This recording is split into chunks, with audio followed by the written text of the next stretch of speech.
राजनीतिक परंपरा स्थापित की। आप शायद इसके वाकिफ हैं कि नहीं, कुछ लोग नौजवान हैं उनको पता है कि नहीं, जो बुजुर्ग हैं उनको पूरी गहराई से समझ है इस बात की कि नहीं, ये मैं नहीं जानती। लेकिन मैं ये जरूर जानती हूं कि जो राजनीतिक परंपरा यहां स्थापित हुई उसकी शुरुआत एक देश के प्रधानमंत्री ने की, इस देश की जनता के साथ। मेरे पिताजी राजीव गांधी आपके सांसद थे।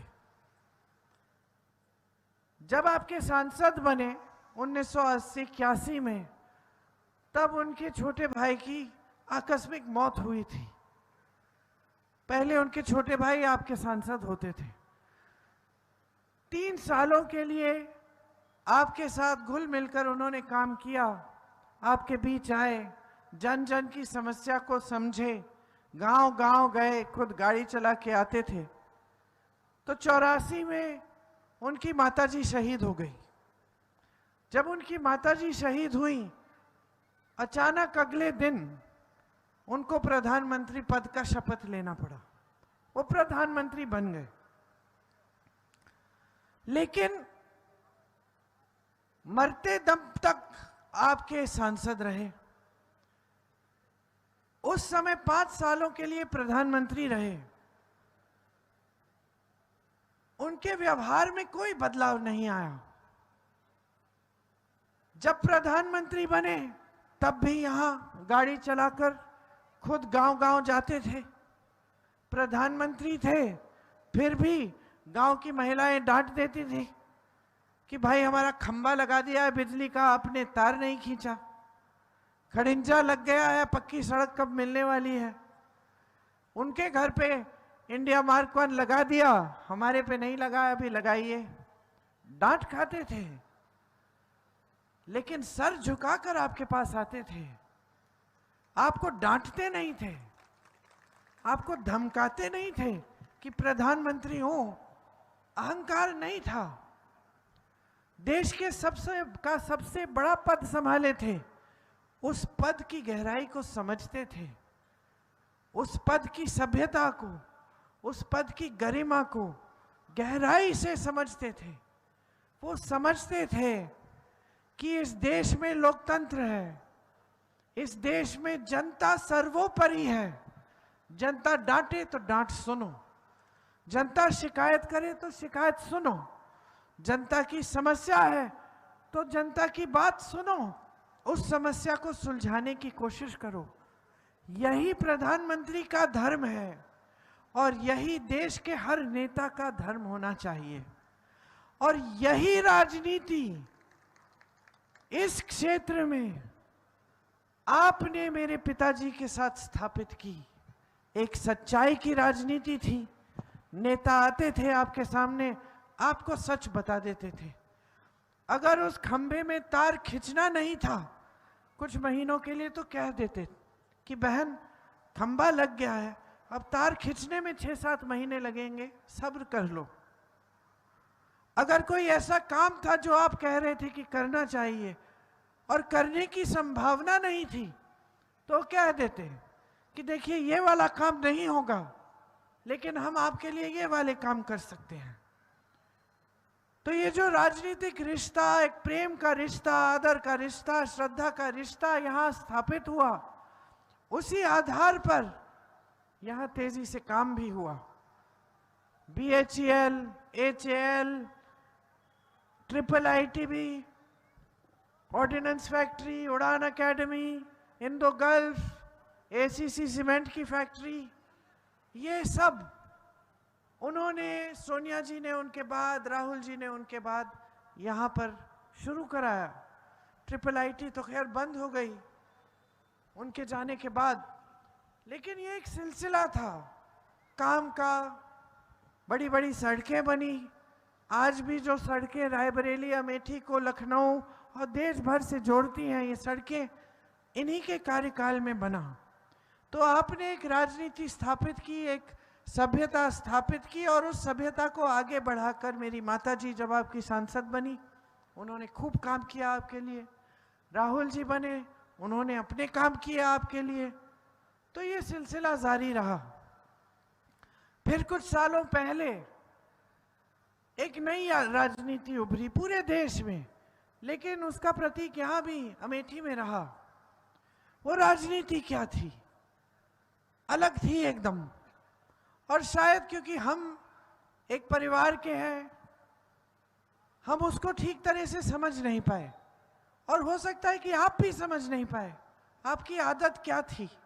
आपकी आदत ये थी कि नेता सच बोलेगा। आपने ऐसे झूठ बोलते हुए नेता तो कभी देखे नहीं थे कि मंच पर आकर कुछ भी कह देंगे। आपके नेता आपस में प्रेम फैलाते थे। आपके गांव आते थे, कोई झगड़ा हो जाता था तो दो लोगों को कहते थे कि भाई प्रेम से, प्यार से इसको सुलझा दो। अब ये नेता आए, आपस में झगड़ा, नाराजगी, समाज में शक फैलाना, आपको ये भ्रम देना कि बाकी राजनीतिक दल धर्म के खिलाफ हैं। आपके धर्म को संकट है आज, आपके धर्म को बचा नहीं पाएंगे आप, धर्म पर आक्रमण है। ये सब बातें फैली। यहां अमेठी में नई नई बातें फैलाई गई कि ये जो गांधी परिवार है ये आपकी जमीनें छीन रहा है। इनकी जमीनें हैं खूब सारी अमेठी में। एक बता दीजिए, नहीं बता पाए कि हम लूटने आए थे, कि जो महिलाओं के लिए परियोजना कार्यक्रम हमने शुरू किए वो लूटने का आधार था। तो ये सब बातें फैली और शायद आप नहीं समझ पाए, शायद गहराई से हम भी नहीं समझ पाए कि ये कैसी नई राजनीति उभरी है कि झूठ पे झूठ पे झूठ बोला जा रहा है जनता से। टीवी पे दिखाया जा रहा है, लोग यहाँ आए, पत्रकार यहाँ आए कि भाई क्या काम हुआ है, यहाँ कुछ काम नहीं हुआ, देखो ये सड़क टूटी है, ये बिजली नहीं आ रही है। लेकिन जितना काम हुआ उसको भी बदनाम कर दिया। जो अमेठी क्षेत्र था पूरे देश में जाना जाता था। मुझे याद है कि जब अमेठी का कोई भी आता था ऑफिस में तो सारे दरवाजे खुल जाते थे। आज भी मैं दिल्ली में जब एनडीएमसी या म्यूनिसिपल कॉरपोरेशन में या जो भी बहुत सारे जो सरकारी रोजगार है, मैं सरकारी कर्मचारियों से मिलती हूँ, जब जब पूछती हूँ भाई कहाँ के आप, क्योंकि यूपी के होते हैं मैं पहचान लेती हूँ, पूछती हूँ यूपी में कहाँ के, जब सुनती हूँ अमेठी वाले हैं, ज़्यादातर अमेठी वाले हैं, क्योंकि सरकारी रोजगार इतने मिले, लोगों के जीवन में तरक्की आई। लेकिन यहाँ झूठ का बोलबाला शुरू हो गया। आपकी सांसद जो आज सांसद है, आज भी जब प्रचार करती है तो ज़्यादातर उनके प्रचार में किसी की आलोचना, हमारे परिवार के बारे में उल्टी सीधी बातें। हमारी तो एकदम अलग सभ्यता थी। पिताजी के लिए प्रचार करने जाते थे, पिताजी से पूछते थे क्या बोले, कहते थे जो काम किया है वो बताओ और जो काम करने जा रहे हैं वो बताओ। यही हमारी सभ्यता थी।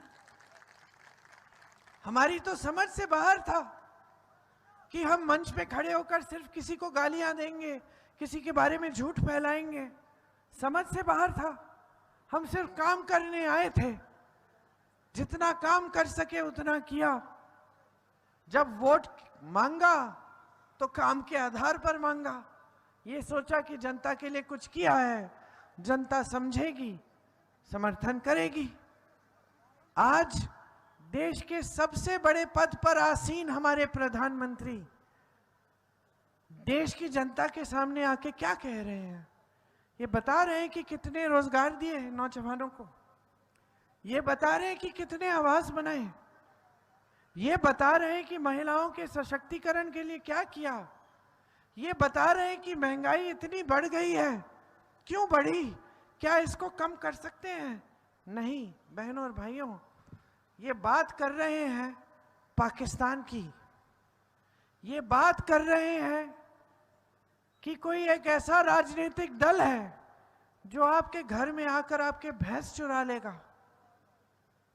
ये इंदिरा जी जैसी महान शहीद महिला को देशद्रोही कह रहे हैं, जिस महिला ने पाकिस्तान को 2 टुकड़े में बांट के बांग्लादेश बनाया। ये एक देशभक्त राजीव गांधी के बारे में कह रहे हैं जो देश के लिए 46 साल की उम्र में शहीद हो गए, खून उनका खून इस धरती में है, उनके बारे में कह रहे हैं कि वो देशद्रोही हैं, कि उन्होंने देश के कानून इसलिए बदल डाले कि अपनी माँ की विरासत पे टैक्स नहीं देना पड़ेगा। सोचिए, इतनी फिजूल की गिरी हुई बात कि मेरे पिताजी के दिमाग में नहीं आ सकती थी। आप जानते थे उन्हें, जो बुजुर्ग यहाँ बैठे थे आपको बताएंगे, सच्चे इंसान थे। देश का कानून अपनी विरासत के लिए बदलेंगे, और विरासत में मिला क्या उनको? धन दौलत। वो तो भाजपा वाले कहते हैं विरासत में उन्हें देश के लिए मर मिटने का जज्बा मिला। मां शहीद हुई, 7 साल बाद शहीद हो गए, पूरा जीवन भी नहीं जिया।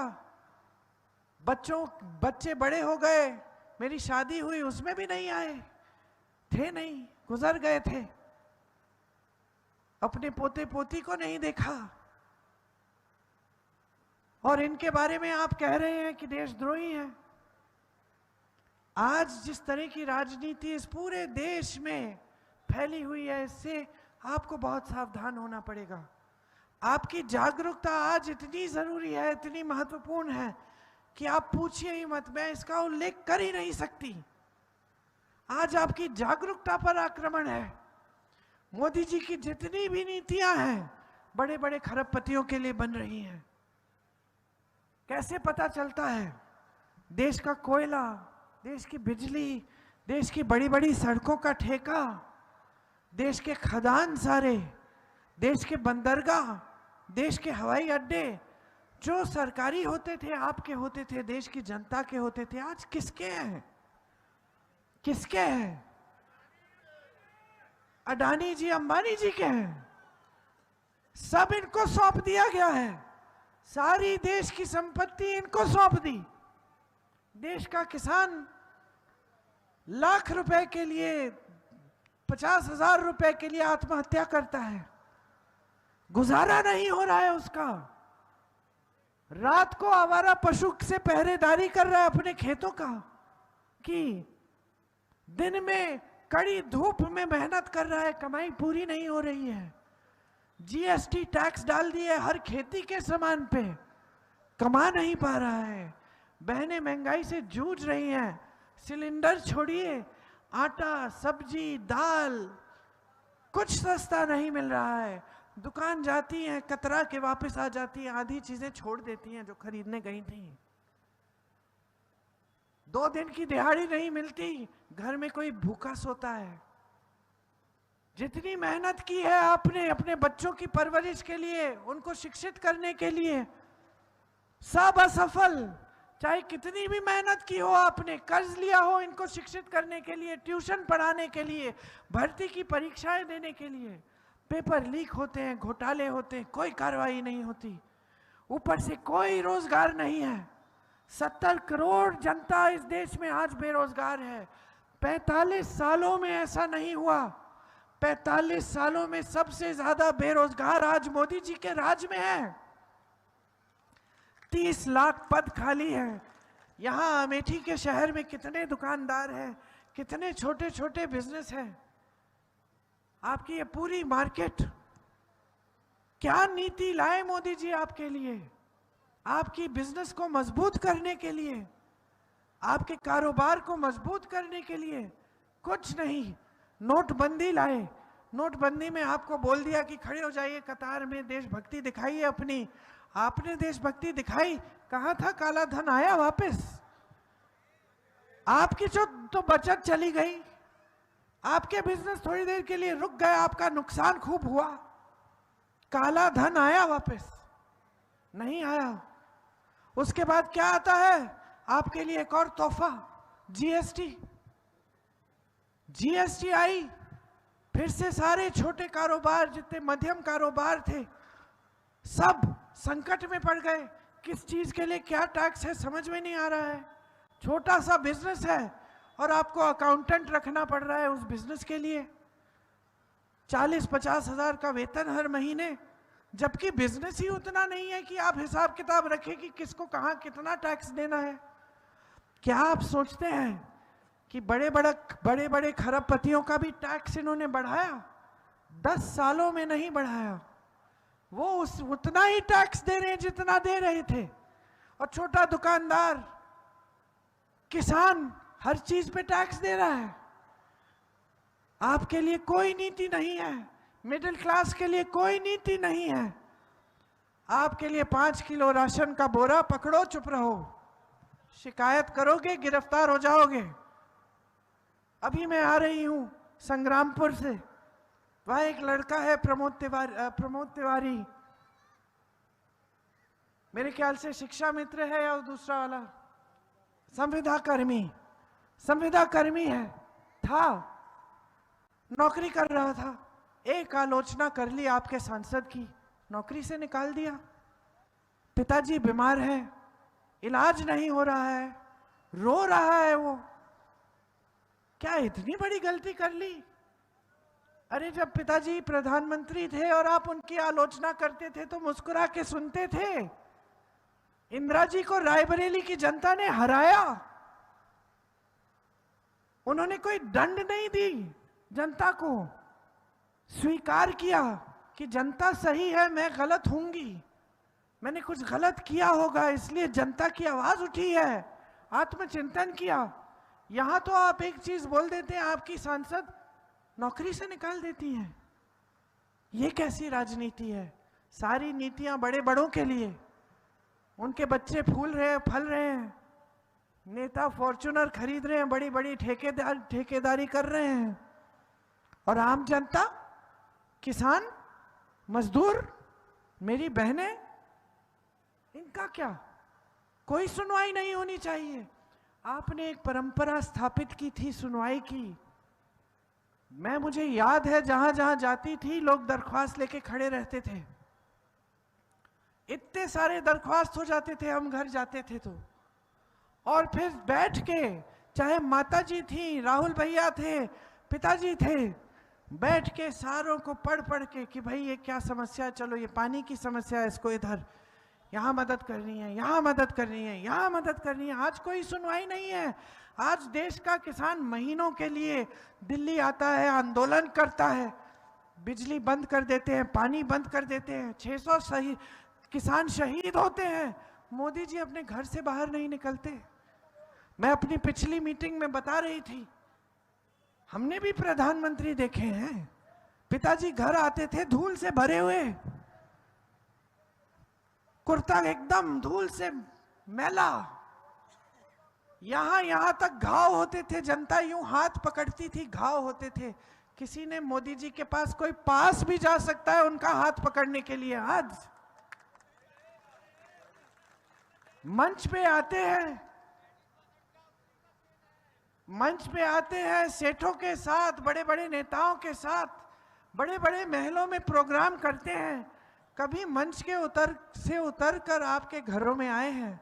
वाराणसी उनका सांसदीय क्षेत्र है, किसी के घर में गए हैं? आपकी यहाँ की सांसद कभी गांव आती है? सिर्फ दिखावे के लिए, सिर्फ प्रोग्राम उद्घाटन और दिखावे के लिए, ताकि सारी देश की पूरी मीडिया को बताती हैं कि यहाँ घर बनाया है, यहाँ घर बसा दिया है। अरे गांधी परिवार का कोई कभी आता नहीं था, उनको कुछ नहीं मालूम, किसी से मिलते नहीं थे। अरे मैं आपके 10 चेहरे पहचान के 10 नाम बता दूंगी, मैं यहाँ पे कुछ सालों से नहीं आई हूं। वो किसी को पहचानती है? वो आई किस लिए थी यहाँ? कभी सोचा है आपने? कभी सोचा है आपने वो आई क्यों, यहां आई क्यों? मेरे पिताजी आए, उनके भाई का क्षेत्र था, भाई की आकस्मिक मृत्यु हो गई, पिताजी आए उनका काम आगे बढ़ाने के लिए, पिताजी शहीद हो गए, माताजी आई कि पति के सपने थे अमेठी के लिए, उनको साकार करेंगे। माताजी के बाद भाई आए कि कुछ काम करके दिखाएंगे, जो सारा काम शुरू किया है, जनता से जुड़ाव है, रिश्ता है, प्रेम का रिश्ता है, आदर का रिश्ता है। ये क्यों आई? कोई रिश्ता था आपके साथ? आपके क्षेत्र के लिए भला करने के लिए आई? ये तो राहुल गांधी को हराने के लिए आई, ये तो सिर्फ राहुल गांधी से चुनाव लड़ने के लिए आई, ताकि यहां से पूरी मीडिया उछले, देश देखे, जो भी बोले वो देश भर की मीडिया में फैले राहुल गांधी के खिलाफ। तो उनका यहां आना ही शुरू से नकारात्मक भावना से था। जाएंगी सोनू बोल रहा है, तुम भी बुढ़े हो गए हो सोनू हमारी तरह। हाँ, एक समय नौजवान थे, यूथ में थे, अब भी हो, चलो। तो मैं कह रही हूं कि शुरू आधार ही उनकी यहां शुरुआत अमेठी में उनका आधार ही नकारात्मक भावना से हुआ है। और यहां जो आपने राजनीति स्थापित की वो सिर्फ एक सकारात्मक राजनीति थी। आज मोदी जी मंच पे आते हैं या आपकी सांसद जी यहां मंच पे आती हैं तो सिर्फ नकारात्मक बातें हैं।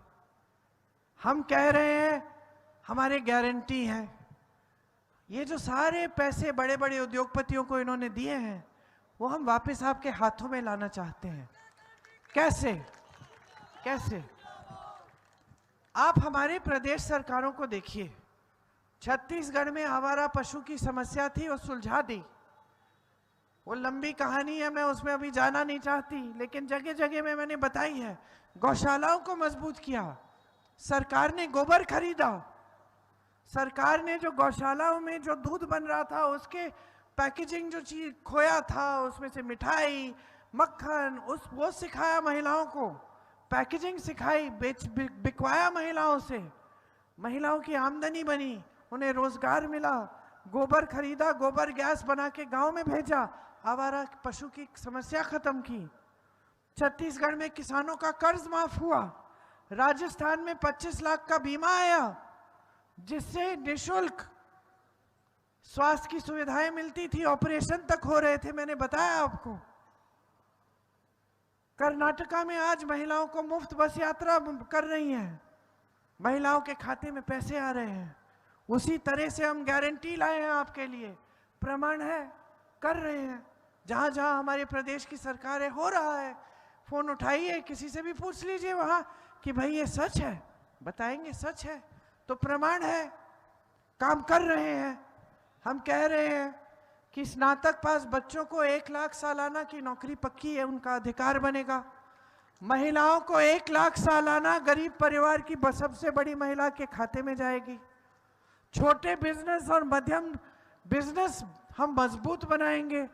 आपके लिए तमाम स्कीमें हैं, आपके कारोबार मजबूत बने।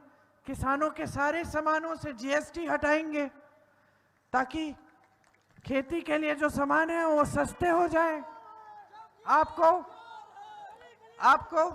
आपको न्यूनतम समर्थन मूल्य नहीं मिलता, वो अधिकार बनाएंगे आपका, कानूनी अधिकार आपको मिलना ही पड़ेगा, जिस तरह से भोजन का अधिकार आपको मिलना है।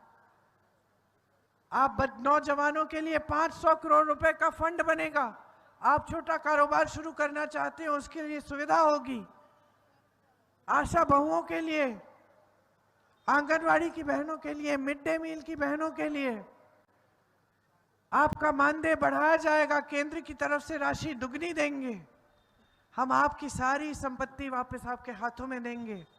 पेपर लीक होता है, हम पेपर लीक का कानून बनाएंगे, सख्त से सख्त कार्रवाई होगी। 30 लाख पद खाली पड़े हैं, भाई ने कहा आज मीटिंग में 15 अगस्त तक उनको भर देंगे।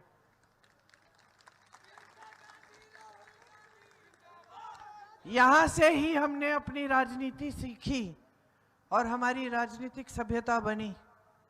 आपकी जागरूकता ने बार बार हमें दिशा दिखाई, आपकी जागरूकता ने देश में संदेश भेजा। आज मैं आपसे एक चीज मांगने आई हूं कि यहां जो राजनीति स्थापित